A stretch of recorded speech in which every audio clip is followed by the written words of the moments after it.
Hello, hello, hello, everybody, and welcome to another episode of the Breakdown Podcast. Yo, hello I'm everybody. your, I'm Eric B. I'm Beans. And yeah, so here we are back again. This is our third YouTube episode. So I'm hoping you guys are catching on and enjoying seeing us in our light and our black effervescence on the daily. Oh yes. We are here to inform y'all again on some things that we want to talk about. So let's just jump right into it because I'm tired and Beans is tired and we're gonna get this done, but we wanted to make sure we put an episode out for y'all. Okay. So I'm gonna get right into our icebreaker today. So Jarrod Carmichael, I don't know if you guys know who he is, but he's a comedian. He's a black gay male comedian. And I do too. I really enjoyed him. But recently he told a joke on his HBO series that's out right now. Oh, great.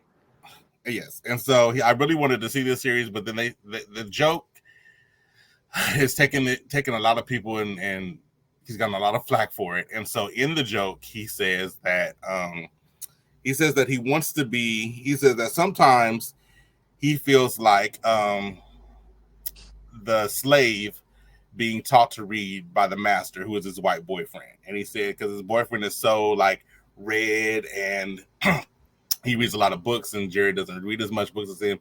He says sometimes he'll just feel like he's this slave getting taught to read by candlelight by his white boyfriend. And he told this joke, and see, now look at you. Look at you. And so he told this joke. All I was thinking was, let the bitch read. That's all I was thinking.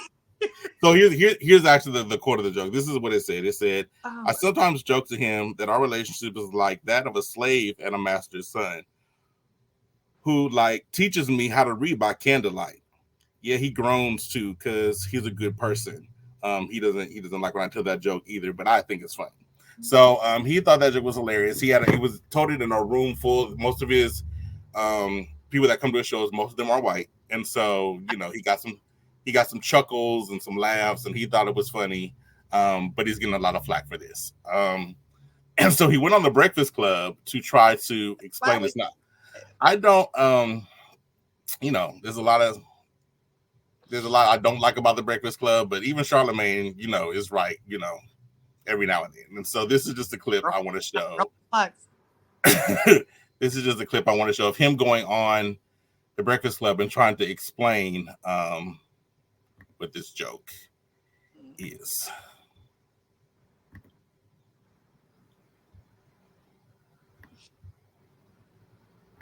Now, on to Dave Chappelle. No, stick to the joke, though. In context, the joke's still not a good joke. Well, that's on you. Listen, I've been a professional comedian for a while. I got some because you're still saying you're a slave. No, he's a slave master. Joke, the slave master is teaching the slave to read.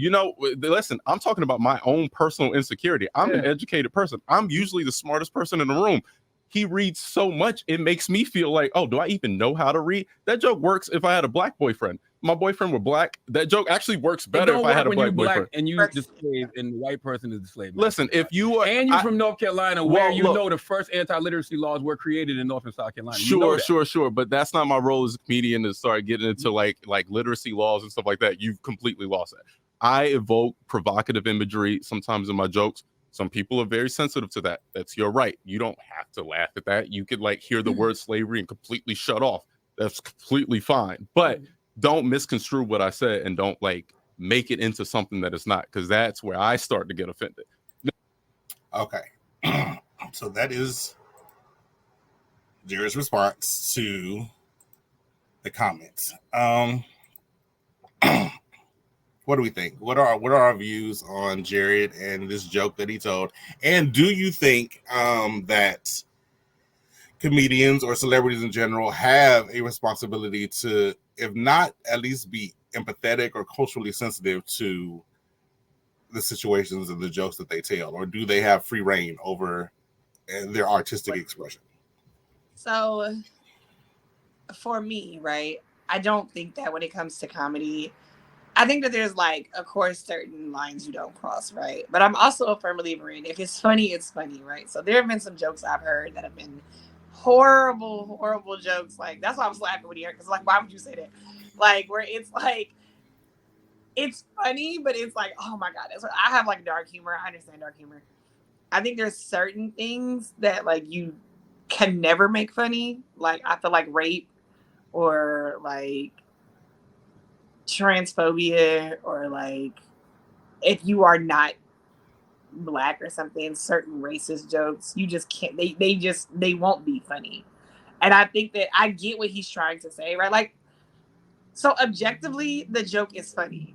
But I think the context that he's trying to say, that's where he's wrong, right? So I think, yes, the joke is like, I laugh. Like, the joke is funny. But it would be a better joke if the context were different, right? So if he had a black boyfriend, it actually would have been funny universally. But I think that because you do have a white boyfriend, it changes the context of the joke. So yes, while the joke may be like quote unquote how funny, it's like, well, now because there is a greater context here, it's not funny now. It's like a white person telling a nigga joke. Because while the joke may be, if I tell the joke or if Dave Chappelle tell a nigga joke, it's gonna be very funny. If what's the white dude name? Bill Burr tells that exact same joke, it's not funny now. So I think it's the same thing with this situation. Like the joke to me is objectively funny. It was a funny little comment.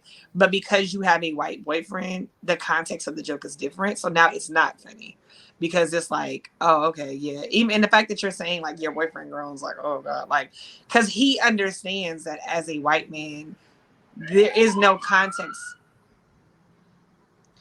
There is no context where that can be funny for him. Right. If he were to laugh at that joke, I bet that Jarrod Carmichael wouldn't find it funny anymore. Like if his boyfriend, if he told that joke and his boyfriend laughed, I don't think Jarrod Carmichael would find it funny.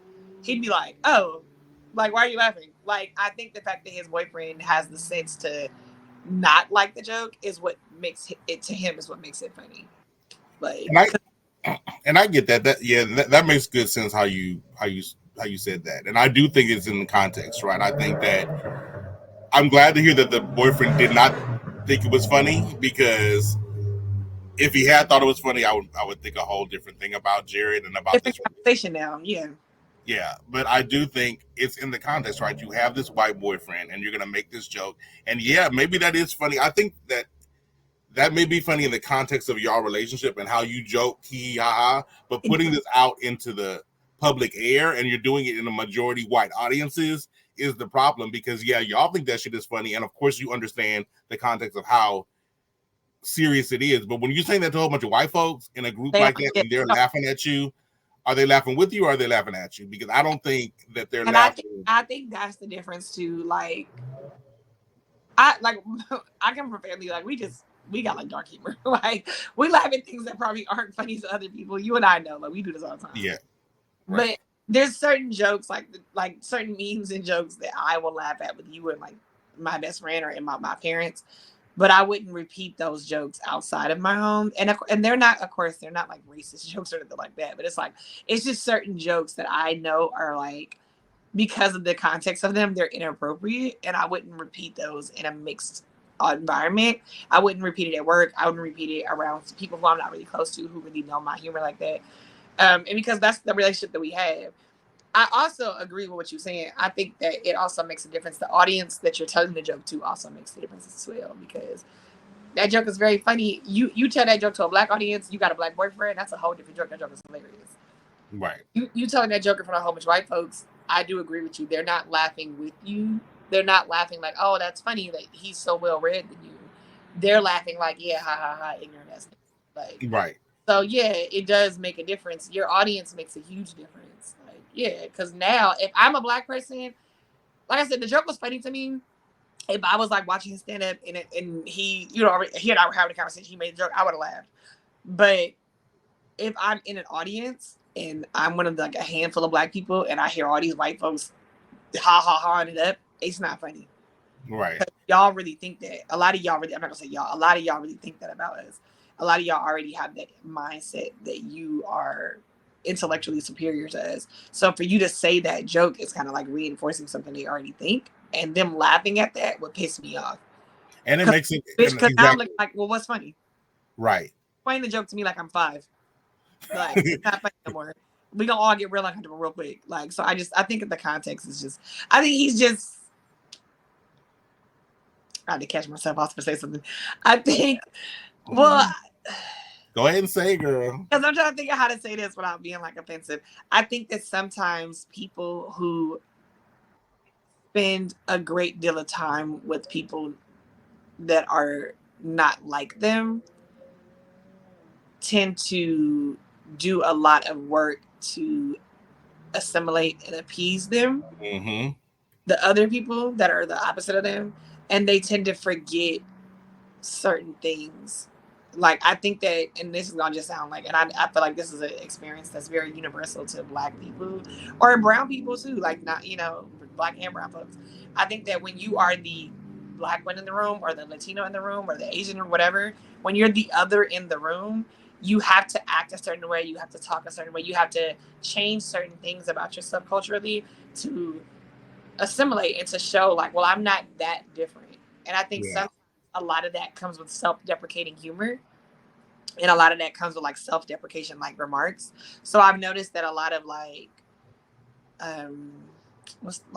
people who are not like, what's the word, not natural born Americans, people who are first generation. I noticed that a lot of first generation comedians, they make a lot of cultural jokes at the expense of their culture. And I don't think that's unique to Black people. I've seen it. I noticed it actually a lot with a lot of Middle Eastern and like Indian and like South Asian like comedians.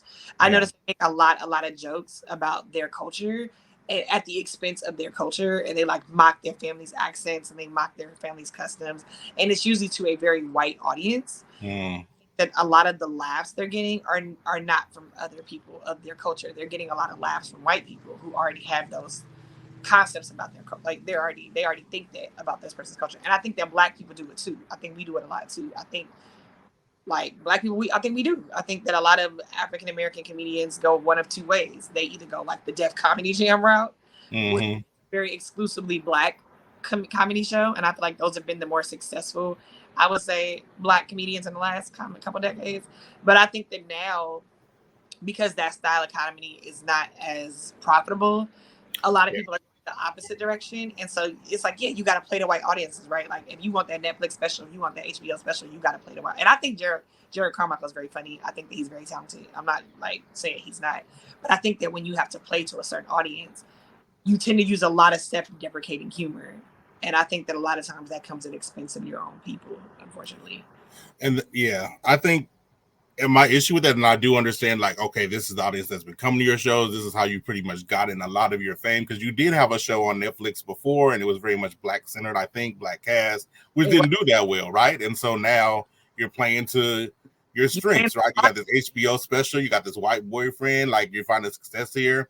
You know, you're doing what you have to do. Like, I understand that, but I also feel like I was just a little bit disappointed and hurt that, one, we don't have a lot of like Black male gay comedians in the industry openly out that are actually like at that level and actually going someplace. And I actually wanted to see him, you know, I actually wanted to see him be successful and go up and like show that we can be in these mainstream spaces, be funny, have success, and that's all fine and dandy. I did have an issue with, not an issue, but like I was hoping he would be with a brother or be with somebody like of my own culture, because you don't see a lot of Black on Black male gay love either in the entertainment. It's always a lot of like mixed couples. It's like the black man with the white boy or the white man on the side, and like that's the issue. That's very common in hetero relationships too, in the entertainment industry. In entertainment, right? And so, but I think on top of that, just not seeing representation of myself, I'm like, okay, well, let me see where he's going. But then to have you say this, we already have so many stereotypes and so many things that people think about us on top of all that. It just makes me irritated that you could, at least, I understand your artistic freedom, great, do your thing, but we already have too many strikes against us to where now you're going to add this on top of it. You got the white boyfriend, and now you're playing this they were saying he was trying to do like, and he said this wasn't real either, but they were. I think that's why I be saying sometimes, and this is where I'm like, now we've given it to Jarrod, let's give it to the rest of y'all niggas. Y'all always gotta people take things out of, I feel like social media, George Bush will pay for his crimes, okay? Y'all, he left so many children behind. Y'all lack so much we lack so much nuance in when we have conversations, especially on social media. People take things out of context so drastically because the way I heard the joke and the way I heard this situation was so drastically different from the reality. Yeah. And it's like, okay, I was expecting like hardcore, like, oh yeah, me and my boyfriend be doing like slave play, like me and my man be in the bedroom playing like massa, and we in the bathroom and he, we in the bedroom and he Thomas Jefferson and I'm Sally Hit. Like, that's the way that it was like presented on social media. So when I heard the actual joke, I was like, oh. Okay, yeah, it was just a bad joke. It was just a weird joke for the wrong audience, is what I took from it. And I get it. Like, some people take it more like personally. Like, I understand that as well, but it wasn't what people made it out to be. And I do, and this is why I say, like, now I gotta be on the brother. Now I'm on his side. I gotta defend him because he's right. Like, it's one thing to take offense and to not like the joke. It's a completely different thing to change the context completely and add your own extra shit onto it. Because none of that, he never said any of those things. He never said he wants to be white. He never said he's submissive to his white man. He never said none of that. And y'all added your own little extra spin with an extra little sprinkle of homophobia. We never leave home without that. Always a little bit of that on top. Always a little extra, like, and throw a little bit of extra gay shit in there too. Like, I think people just take things out of context, and I think it lessens your argument, and to me, I think it kind of defeats your point when you do that. There was enough there for us to be annoyed about without you adding your extra little two, because he want to be a white man, and he be like, let's reel it back. He didn't say none of that. Like, now, if he permanent his hair and he walking around here with, skin bleaching products, and then he making slave jokes, that's a different conversation. But like, this one little joke, I don't think is enough to say that he wants to be white. But yeah, I guess people, they did take it and run with it and say he wanted to play like slave play and all that kind of stuff. Because that's what I heard. He got into Charlamagne's ass about that a little bit deeper in the interview, because I guess Charlamagne did try to promote that. And he was like, "You're taking it too far." Absolutely did. You took it too, and that's what I'm saying. Like, now I gotta be. So now it's annoying because it's like, like, he is wrong, and like, okay, whatever, call him to task, fine. But you are too, because you took it and ran with it, and you have an end for Charlamagne. Anyways, well, I know that's a whole. I'm not gonna waste my energy on that. But like, you at this point in your career, you have enough of a platform. Your words mean weight. Your words have meaning. Your words have influence. So to completely, especially, and you call yourself a comedian yourself, so it's to take his words completely out of context like that and promote that to your audience, who is a largely homophobic, ignorant audience already, I think it's just it's disingenuous, and it's actually quite dangerous, because you're promoting, that Jarrod Carmichael is an openly gay black man who's making his name in this space, is already up against so much. Okay, you don't like the joke, then call him out about the joke, but don't make his journey significantly more harder in his own community because you just don't like it. Like, because no, I didn't agree with him. I didn't see the whole thing, but I saw a clip when he said about the Dave Chappelle thing. But you wouldn't have done that to a straight man. There's been a lot of straight men who have made horrible fucking jokes, including your close friend Lil Duval, who came on that show and talked about jokingly killing Janet Mock if he found out when he found out that she was actually a trans woman and not a biological woman or whatever. And you sat there, you keep laughing that shit up. Yeah, they all laughed that shit up. Y'all was laughing it up, and you had just had her on your show as a guest, so that was extremely disrespectful. That was hella fucked up. It contributed to what trans women already, especially black trans women, already face. And I don't know if he apologized or not. I never saw it, but I didn't see you calling him out either. I saw you sitting here open mouth laughing. So, like, that's why I say broken clocks. Like, yeah, you can be right in this one instance, but like, you've been wrong so many other times with so many other heterosexual male comedians.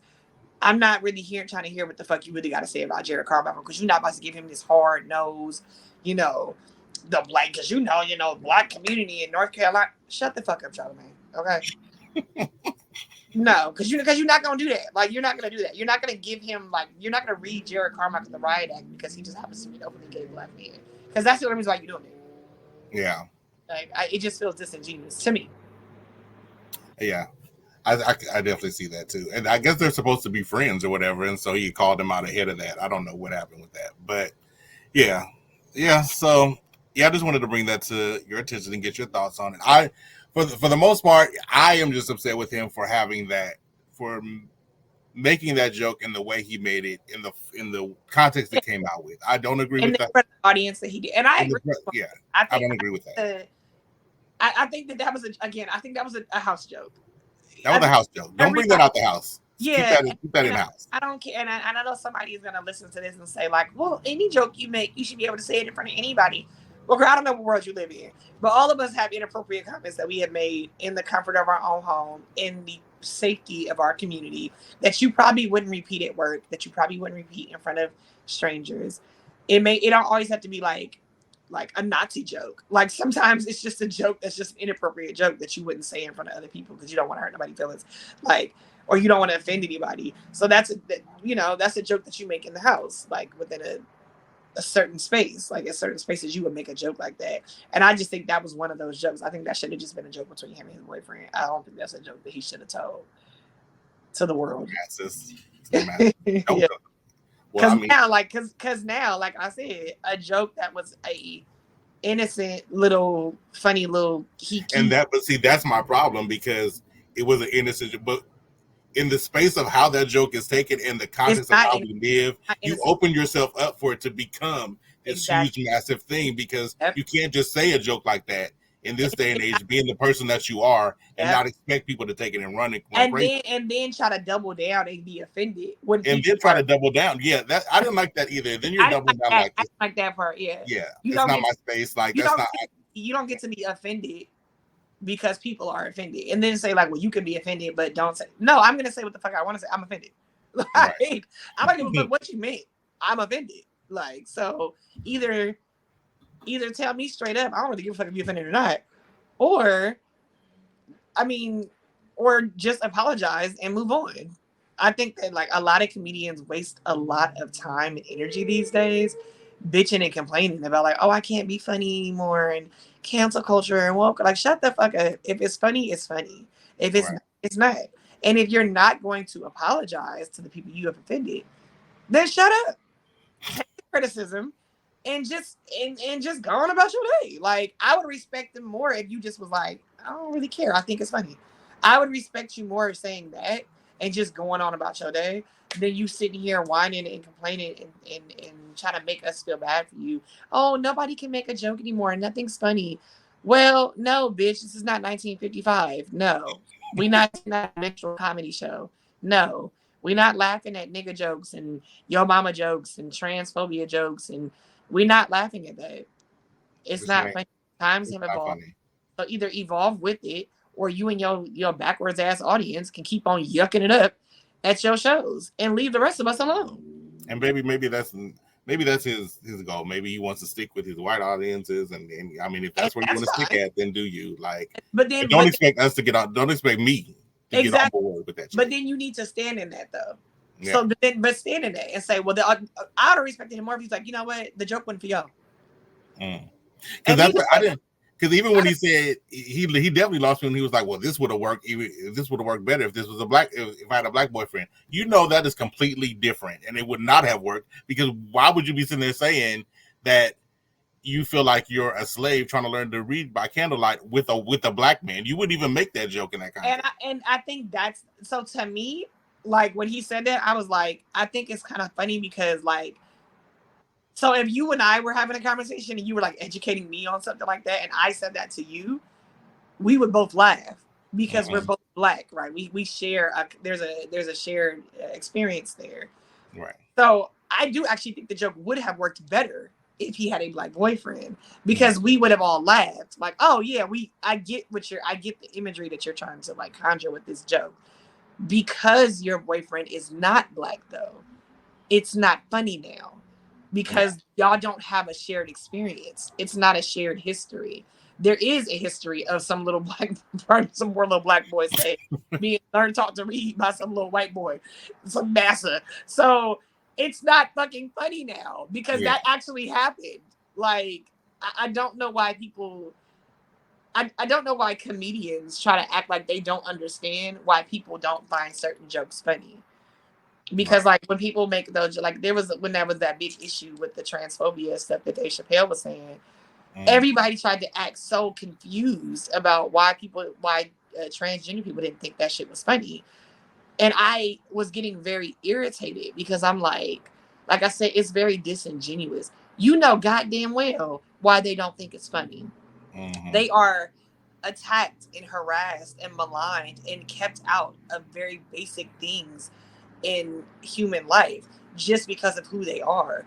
They already have every joke in America being made about how many movies, how many TV shows, how many episodes of whatever sitcoms has that been a plot line joke. Oh, this person's a trans person. Like that's been a joke as long as I can remember, like a running gag. Oh, this is actually, the woman's actually really a man, and you lift her skirt and a dick popped out. That's been a running joke for my entire life. I'm 35 years old.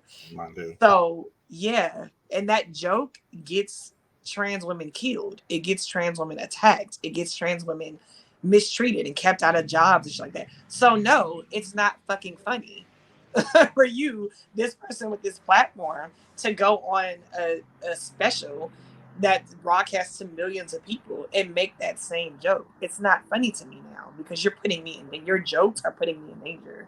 So I think it's very like annoying when comedians try to act like they don't understand why. I don't know why you're confused. I don't know why like people are so offended. You know exactly why people are offended. That's why you made the joke. See that, and that's why I'm not with him with the whole, well, you're taking it out of context. I never said I wanted to be, I never wanted to do slave play. I mean, I get that they did take it out of context, but you opened that door, and so I don't have any space for that. I'm sorry. Not only did you open the door, you walked right through it. You tiptoed your ass right in there, okay? By candlelight. Hello. now you they got your face plastered all over Pornhub under the slave under the and you don't know what to tell your mama because now you the face of race play, and now you mad. Who thought is that, Jarrod? None of us need to know none of us even thought that. We weren't thinking about you and your white kid. We were like we just happy that he living his truth. And here you go. Make it slave and master jokes. Well, baby, you get what you get. Now it's gonna be a damn race play porn somewhere called Daniel, and you're gonna be mad. It's already there. You brought this on yourself. All right, y'all. We're gonna be right back with our next segment. And we're back. Like we never left. Welcome back, y'all. And we're going to get into our In the News segment. Beans, what do you have? Okay. No, this is a terrible ankle. I was getting a hard double chin. Hold on. I have to go to the article. So I wanted to talk about, of course, as always, we are always saying that we are talking about things that affect Black people and how they are directly affecting our everyday lives.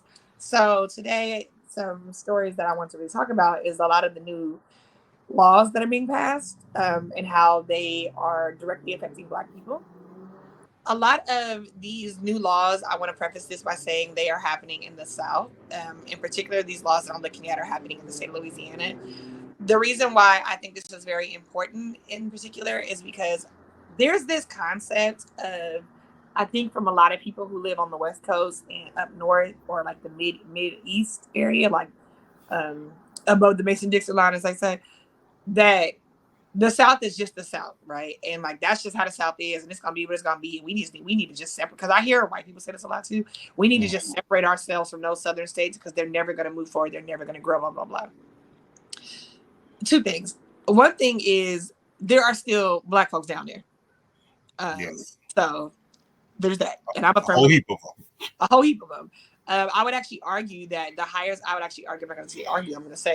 statistically, the highest concentration of African Americans in this country live in the South, and they are descendants of chattel slavery. And that's while a great many of them moved up north and out west due to the Great Migration, majority of those families did not. Majority of those families that were sharecroppers and formerly enslaved, they stayed in those states because that was what they knew. So while a lot of their relatives did, migrate up north and back out east and out west, the majority of African Americans in this country live in the South. They live in those southern states. They call it the Southern Belt, like around the Bible Belt type states. They live in like Texas, Louisiana, Mississippi, Georgia, West Virginia. There's a lot of Black people down there, and that's intentional because that's just how it was, right? That's where we were brought to, and that's where our ancestors lived, and made their lives, and that's where a lot of Black people have continued to make their lives because that's where their families are from. So it is very disrespectful, I think, when I hear people say like, "Oh, that's just the South," and like that's just how y'all voted for these policies, so that's what you get. I think we're all pretty well versed on Black history at this point in this country, so I think we all know that's not true. So a lot of these policies and a lot of these people who are in control of these very states with high Black populations in the South it's like that for a reason. It's been like that since Reconstruction. There has been a significant amount of voter suppression. There's been a significant amount of voter intimidation and a significant amount of government corruption that exists in those states intentionally to keep the status quo what it is. Despite all the changes we've had in the past 50 years, a lot of those states are still in those same situations because they have done a great deal of government, flim flam to keep it like that. So I really hate when I hear people say like, well, that's what you get for living in the South. That's what you get. Who told you to live in Louisiana? Like my ancestors, were born and bred on this land. They died on this land. They made a way for me. This is my ancestral home. So I think, yes, thank you. This is our ancestral home. And I don't think that we should have to leave our ancestral home because motherfuckers won't give us a fair chance. So I just want to encourage people to stop talking like that. I just think there's a lot of, I'm not going to say ignorance, but I think there's a great deal of superiority for people who are not from the South with how they talk about Black Southerners in particular. So I just want to put that out there. So the second thing is another reason why this is very important for the rest of us. While yes, of course, it directly affects the everyday lives of Black and brown folks, and I'm including brown folks because there's been a greater influx of Latino people, especially a lot of people from Mexico who live in these states as well, who also tend to co-live in the same areas as Black folks. These laws are getting stricter and stricter and stricter, and they're getting more and more and more fascist and authoritarian. And the success of these laws in these states affects how we live our lives in California or in Michigan or in New York. Because if these laws are in effect and they get the guaranteed or they get the expected outcome, which is increasing prison populations, cracking down on liberation movements, and shutting down grassroots movements, then the other states are going to adopt these laws, and they have. And they've been seeing, oh, this voter suppression worked in Georgia, so let's try to do it again. Now you're seeing this happening in Oklahoma, and then you're seeing it in Montana, and then you're seeing it in Oregon, and so you can, unless you try to move to Canada, it's going to come to you too, right? So you're not better because you live in New York, because those exact same in voter suppression tactics, those exact same redlining and those how they're redistricting your voting districts, it's happening. They're doing it in California. It has been a huge issue in Central California, how a lot of Republican towns that are in Central California, because California's a blue state, right? But there's a great deal of very conservative Republican people with a great amount of money and influence in this state that live. And I don't think a lot of people understand that. They just think California is dominated, but it is not. There are a lot of pockets of rich Republicans. It is rapidly changing, and there are really big strongholds in Central and Northern California that are having a great deal of influence on our government's policies and in our government, and it is directly affecting Americans, in particular Black Americans, in this state alone. And those policies are a direct reflection of what is being successfully implemented in those southern states in the Bible Belt. So I know people always say, like, well, why does this affect me? You know, our whole point, I think, of this podcast is to just explain to people, this is how it affects you directly. So pay attention to these things, because when it comes, I don't want you throwing your hands up and saying you didn't know, because you knew and you chose to write it off because you felt like those Black people down there, that's their fault. They should have moved out of Louisiana. They should have moved out of Mississippi. They should have moved out of Georgia. Honey, you can move to the moon, okay? If white supremacy wants to come, it's coming. So some of those, so like I was saying, so some of those new laws in particular they're calling them the tough on crime laws. So this has been an issue for several years. Anybody who grew up in the 90s knows about the tough on crime, the tough on crime, the tough on crime. We know about those really strong zero tolerance anti-drug laws and how they really increased to the boom of private prisons and our incarceration rates. So the United States alone is one of the most carceral countries on the planet. We incarcerate like millions of people at such a drastically higher rate than everybody else in the world. We are considered the prison capital of the world. Louisiana is the nation's highest rate of incarceration. So because we are already one of the strongest countries for having so many prison capitals, Louisiana alone for the last 20 years has been known as the prison capital of the world. They received a lot of reforms around the 2017 and 2018. And so a lot of reforms, they saw this and they realized, like, oh God, this is really bad for our state. You know, this is really bad publicity. And so a lot of prison reforms and a lot of governmental reforms went into place to try to reduce that and try to reduce the population. But the state has been rapidly reversing a lot of that progress since 2020. We all know what happened then. The state has been drastically reversing a lot of that progress.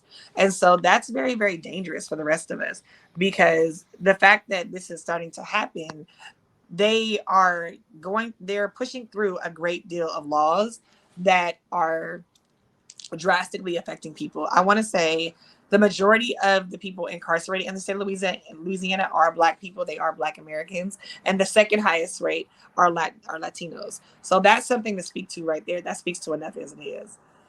A lot of these new laws went into effect. They ended up on the governor's desk, and these are going into effect. A lot of them were voted on and they've been approved. One of them is that it ends the possibility of parole for new convictions and increases how much of a sentence a person must serve before being released for good behavior. It went from 35% of your sentence to 85%. So before, you only had to serve 35% of your conviction, and your time. If you got approved for good behavior, you were approved for parole. It has now been changed to 85%. Which is a significant change. It also does away with some of the tools that local prosecutors have been using. They've been undoing wrongful convictions. Anybody who is Black, I don't even need to explain to you what the wrongful convictions looks like when it comes to Black Americans. The state of Louisiana has the highest record of wrongful convictions in the country. Because it is in the country, it is in the world. And the majority of those wrongful convictions are African Americans.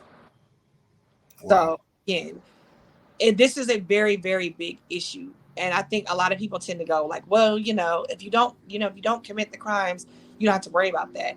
But if you are being wrongfully convicted at an exceptionally high rate, and you have to do 85% of your time before you can even be released on parole for that wrongful conviction, think about what that does to our community. We've already been having a lot of issues in our community with mass incarceration. Imagine what that will look like now with an increase in wrongful convictions and a decrease in being able to be paroled if you have been showing signs of rehabilitation. It's just a very dangerous place to be in for us right now. Another one they've also been saying that a lot of the criminal justice reform advocates have been fighting back. They've been saying people who are released on parole are less likely to commit new crimes than people who serve full prison terms. But the state is very against that. There's also evidence that getting rid of parole alongside time reduction for good behavior behind bars makes prison less dangerous because people are, and they're incentivized to do better, right? So if you know that if I do really well and I, don't act like an animal behind bars, I have a higher chance of being paroled. You tend to act better. Once you do away with these, there's a lot of evidence that says getting rid of these parole options and time reductions, it makes the prison actually infinitely more dangerous because it removes incentives for people to pursue actual programming, like rehabilitative programming, and to like demonstrate good behavior. They have like good behavior programs and stuff like that. If you're doing away with that incentive, then people are less likely to, because I don't know if most people don't know, right? Like when you're in prison, if you act out, you get into a fight, you get these infractions, or those can lead to longer sentencing or additional sentencing or things like that. But the good behavior programs have been very successful in every state that they have been implemented in because people are less likely to do things that would jeopardize their parole options or their appeals options. And if you're doing away with these incentives, then now you're making the prisons infinitely more dangerous because people start to feel, they say you treat a man like an animal, they're going to act like an animal, right? Why should I try to be a model prisoner if there's no benefit to me, right? Why should I seek out rehabilitative programming and try to be, doing my part to rehabilitate myself to re-enter society if you have already decided no matter what I do, I am no longer going to be allowed to re-enter society? Right. It's one of those things that you would think is common sense, but we know our government is not a common sense place. Another law that is also extremely dangerous, they are mandating that 17-year-olds accused of crimes can be charged as adults rather than in the juvenile justice system. So there was a 2017 reform that did the opposite. They wanted anyone charged as a 17-year-old, unless it was like an exceptionally violent crime, to be charged as a juvenile. This law changes that. So if you are 17 years old accused of a crime, you're automatically going to be charged as an adult. You no longer have the option of being charged as a juvenile. Oh, wow. Right. Of course, again, you're making the youth jails. This actually makes the youth jails a lot more volatile and a lot more violent because now these 17-year-olds who would have been charged as juveniles are no longer going to those juvenile jails. They're now being moved to adult prisons and adult jails. It's also a lot of the problem is the state also tends to have a higher rate of criminalizing teens and youth for petty crimes. So like petty shoplifting, things like that. You're now being charged as an adult for that crime. And so you're being placed now into an adult environment with like adults who are doing a lot more dangerous crimes. And so, how safe is that for that young person? Like how can we actually ensure that young person's safety? How can we ensure that young person is getting their needs met? Because you're charging them as an adult and you're placing And them. is this dependent? I haven't read on this. Is this dependent on the type of crime or just any crime? No, 17 years old, period. They're being charged as which again is extremely dangerous, and it is exceptionally the opposite. It is the polar opposite of rehabilitative practices, which is some things that have been happening in the state, and a lot of progress have been being made, and the lawmakers are just doing away with all these things that have been doing a lot of process. Also, Black teens in the state of Louisiana are, I want to say, 75% more likely to be charged with petty crimes than white teens. And so if they are being charged at a higher rate and they are now being charged as adults, and then you get charged, and let's say you get sentenced to 3 to 5 years, and you have to now do 85% of that 3 to 5 years.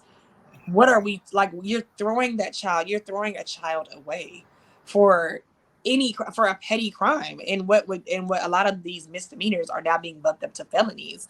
And what is that saying to the young? Like, what are we saying to the young people? Like, think about how detrimental it is if you got caught stealing at a Walgreens, and what was a misdemeanor, and they would call your parents, has now become a felony. And you are serving jail time in an adult prison. And the state of Louisiana tends to have the most dangerous prisons and the highest rates of inmate rape issues and abuse issues between the guards and the inmates. And you're now entering children into that space, and you're doing it intentionally.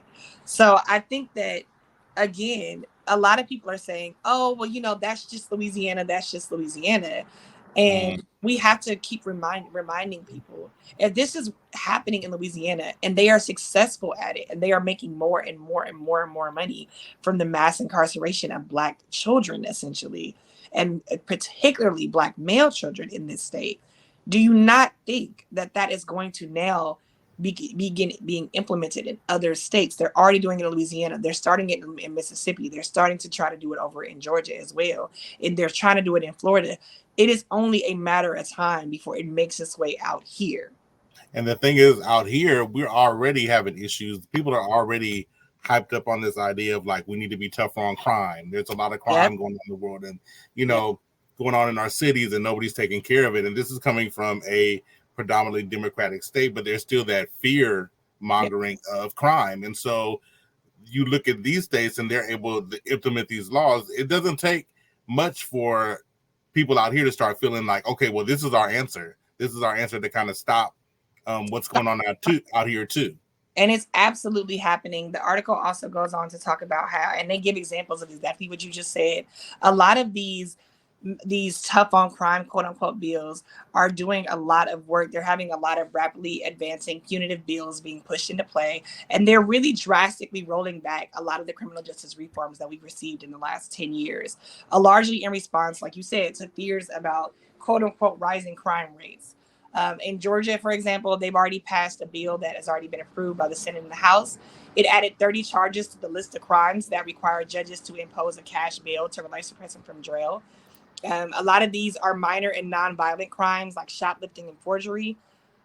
A lot of these bills also effectively, it bans charitable bail funds in the state. So people who are arrested for protesting and they have bail funds, or people who are arrested for non-violent crimes, a lot of community bail funds will just pay the bail, right? If the person they can't afford the cash bail. This bill now outlaws that. So you are not able, if you are arrested for protesting in the state of Georgia, and if this is not your first offense, I believe for your first offense, you're allowed to, but after your first offense, you are now no longer allowed to use a charity bail fund. So if somebody says, hey, okay, this person was arrested protesting, they're a college student, we're going to pay their bail, the state of Georgia says no. They have to sit in there and they have to pay their own bail. And if they cannot afford their own bail, they now are forced to sit in jail, in pretrial detention. And anybody who has any kind of understanding of what pretrial detention looks like for poor and low income people will tell you it is not a speedy process, especially if it is a situation where there's overcrowding or the court system is behind, which is the case in majority of the times. I can speak from firsthand in California, that is the case. So you will end up, if you are arrested for a non-violent offense, and this is not your first offense, you can end up sitting in jail for up to 2 years before you've even gotten your court date. Yeah. Because you can't afford your cash bail, which is why a lot of states, a lot of justice reforms were outlawing cash bail, because they were like, it's not fair. If you're poor, basically you just sit in jail, and these bail funds are trying to pay these funds, and the state is saying no, you can't use them because they're trying to be tougher on crime.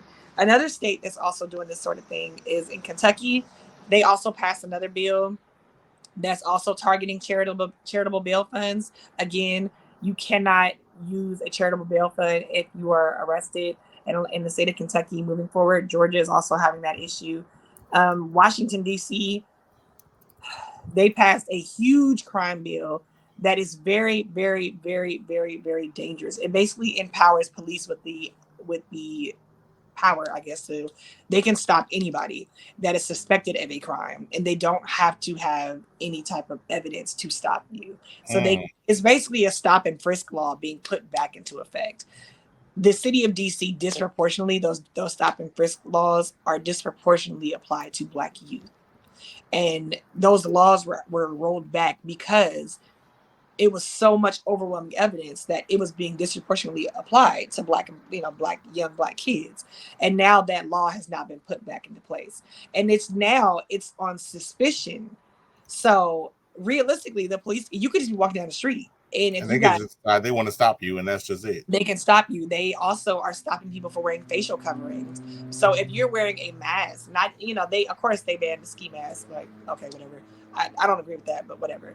But it's not just the ski mask. It's any facial covering that the police deem inappropriate. A lot of people are wearing COVID masks and are being stopped by the police and are being barred from entry into public buildings because they're saying the mask covers more than 50% of your face. So you have to remove your mask to come into these buildings, or the police are allowed to stop you because of suspicion if you're wearing something covering your face. That is such a blatant violation of the Constitution. I can't even begin to talk about it.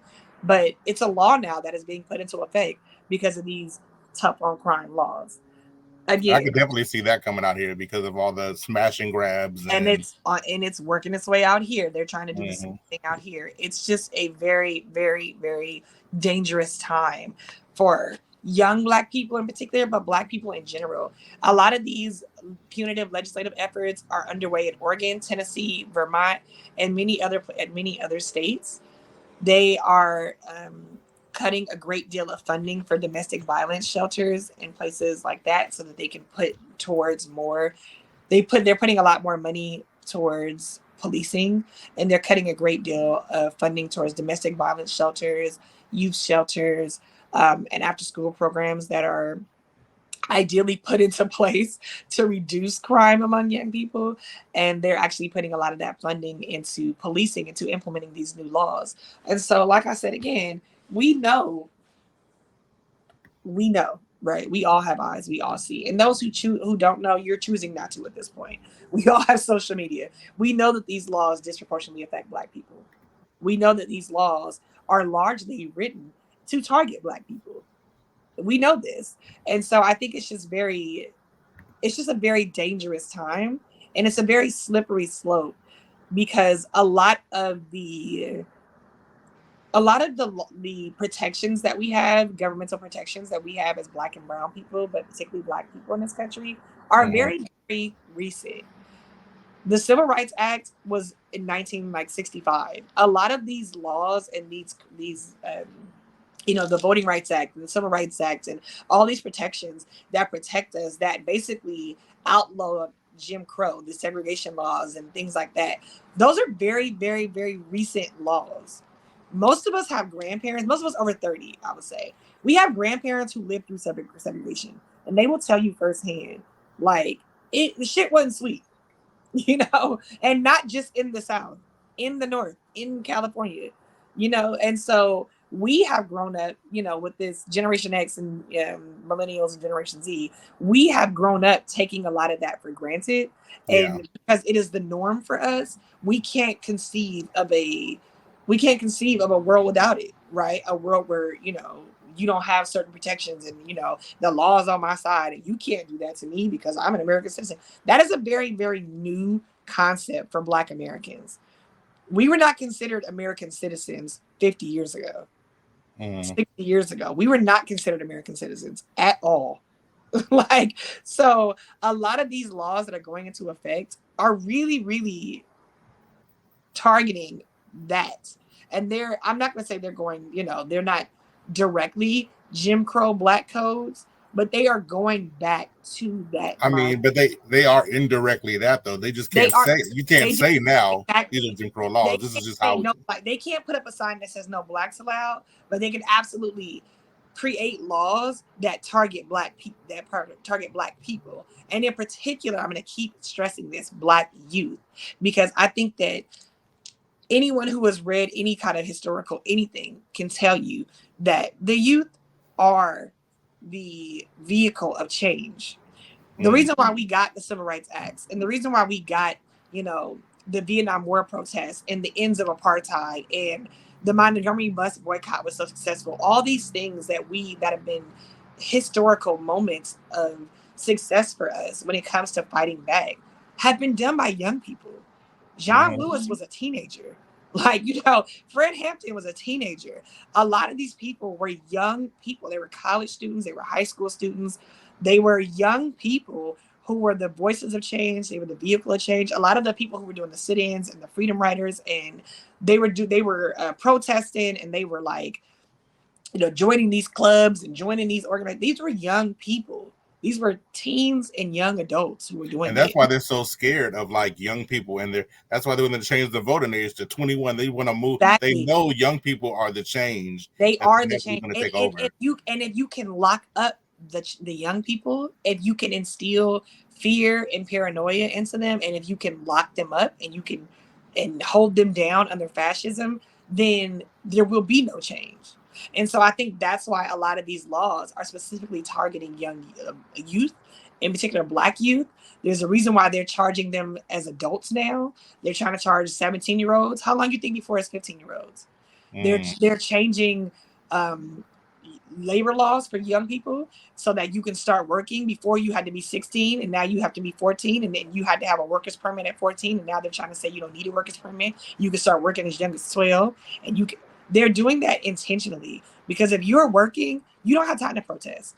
Right. If you are so poor and your family is so poor and disenfranchised, you don't have the luxury of protesting and learning and reading up on these laws because you got to go to work. You're not thinking about it.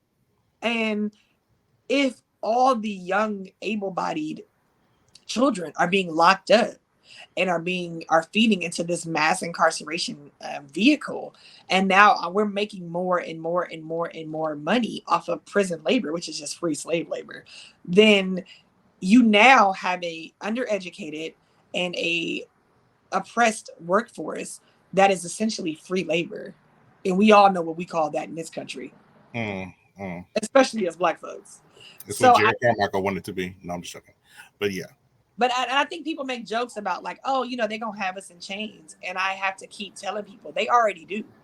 This is not a situation where it's like, oh, they're going to have us picking cotton again. No, you're not picking cotton, but you're making panties from Victoria's Secret. So for 6 cents an hour.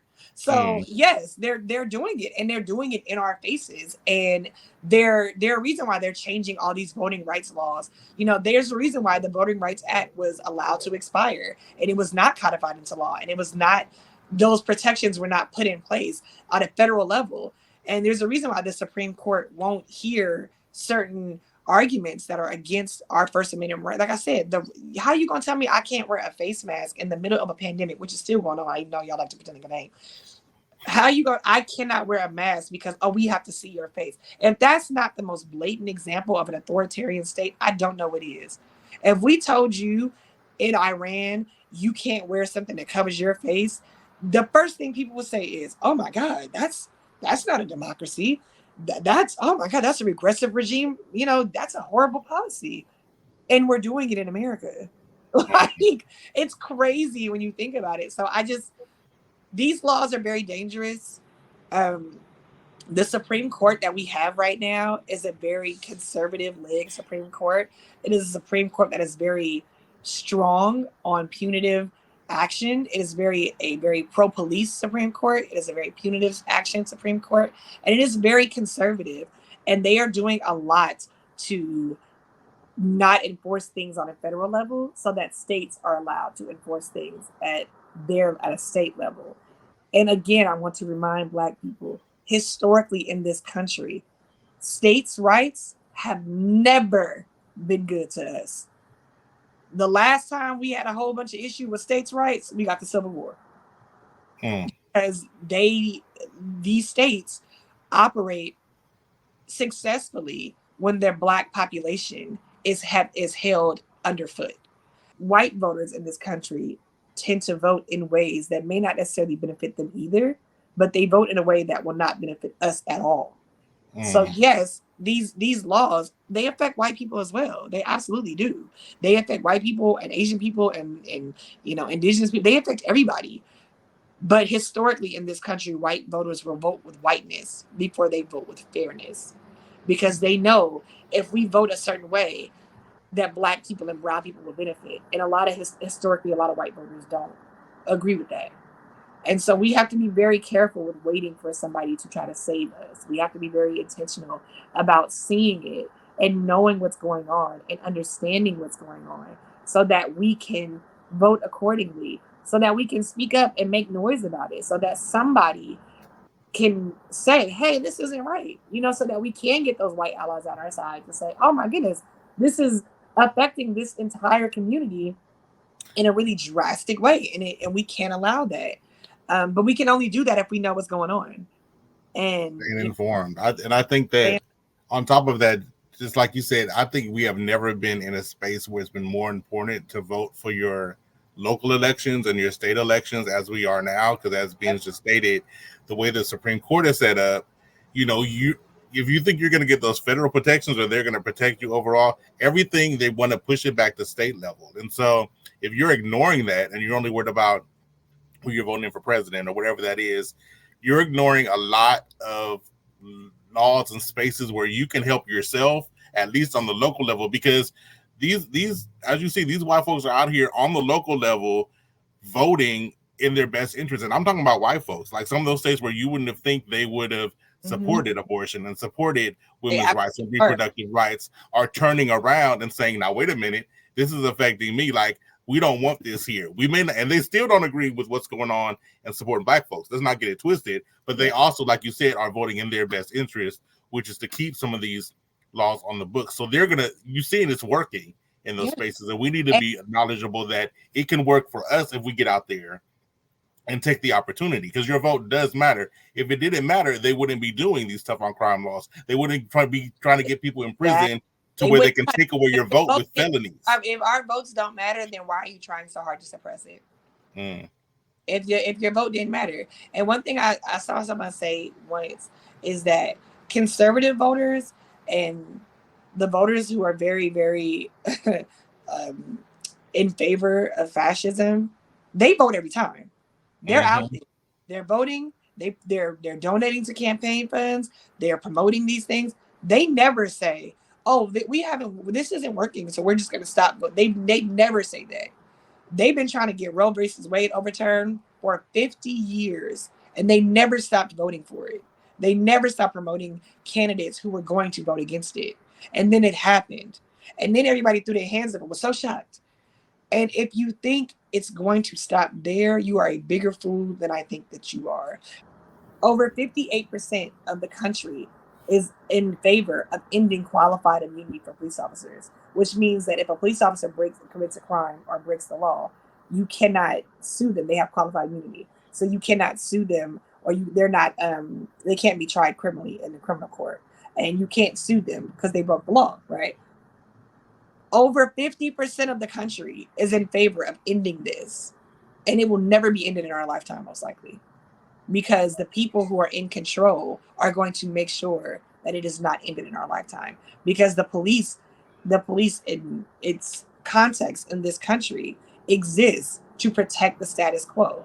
So if you hold them accountable and you actually do any reform with the police, then who's going to protect us? Who's going to protect the status quo? Who's going to ensure that white supremacy is handled effectively? Who's going to protect the rich? Who's going to make sure that our property and our money and our influence and power is protected if you actually reform them?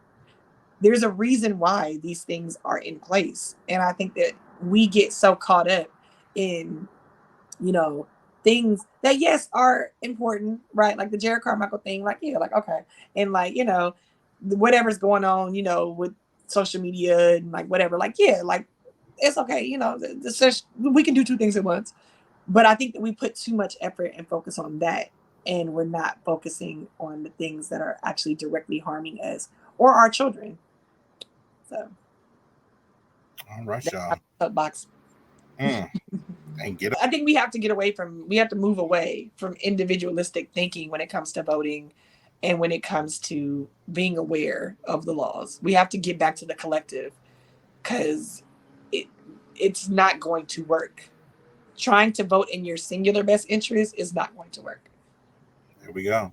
Yeah. All right, y'all, get with the collective, okay? Get it back into the collective. Build some kind of community. Please. I ain't telling you to go out there and build community with the Kia boys. I understand. They crashed your window last night. They had you fucked up. I get it. Please not with the Kia boys, okay? I get it. they making their way across the country, and I ain't got time to play with this. Well, because the problem, right, is that this is where the individuality comes in, right? people say, oh, you know what we need? Because I've heard Black people say this. We need better crime laws. I'm tired of seeing people doing smash and grabs. I'm tired of people getting my window busted out. I'm tired of seeing the kids out, the kids need to be in jail. We need to try them as adults. We need to have stricter laws. We need more laws.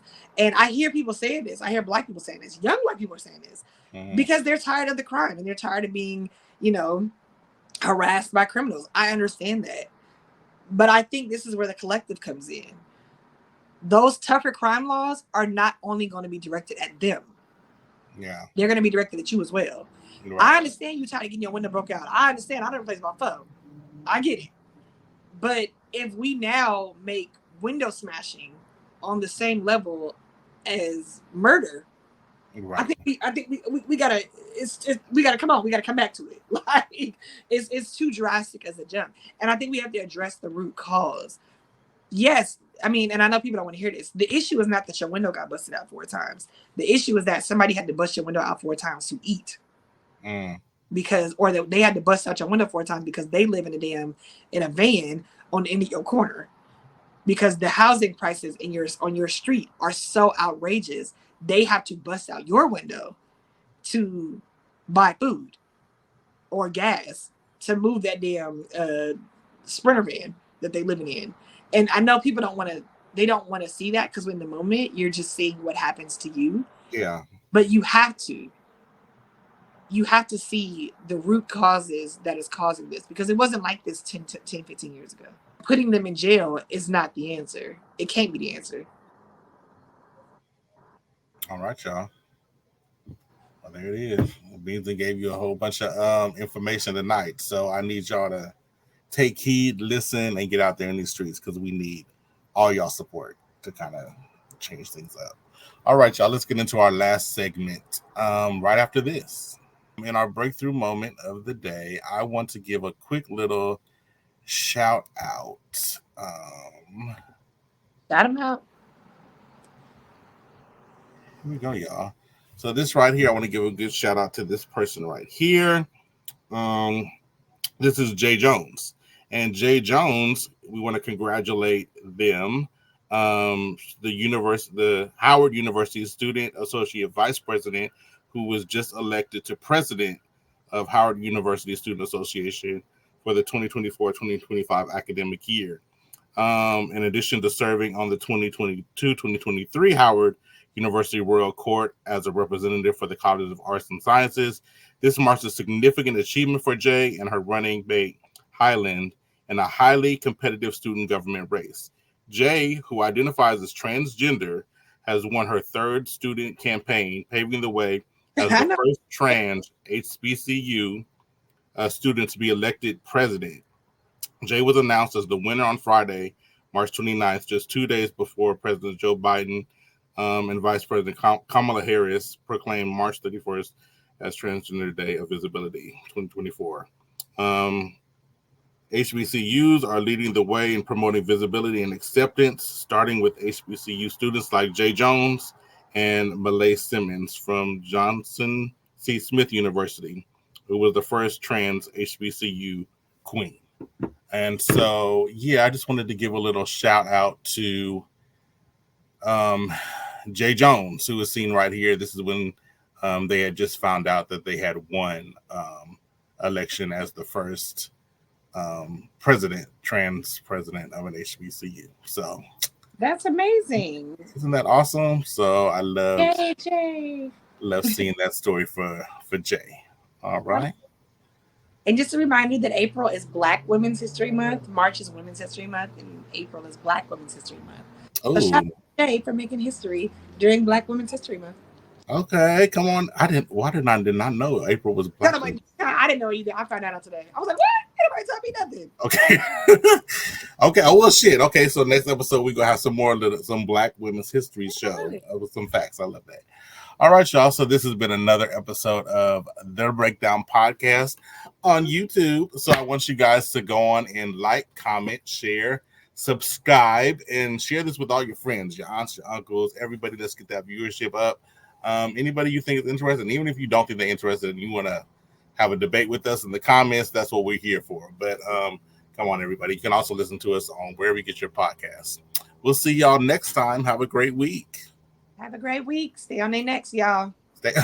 Stay on the next. Y'all is like, damn, they on our next tonight. Definitely. That's okay? right. Yep. We said cut the jokes. Cut the jokes and get on the next. Okay, that's what we need. All right, y'all. Bye.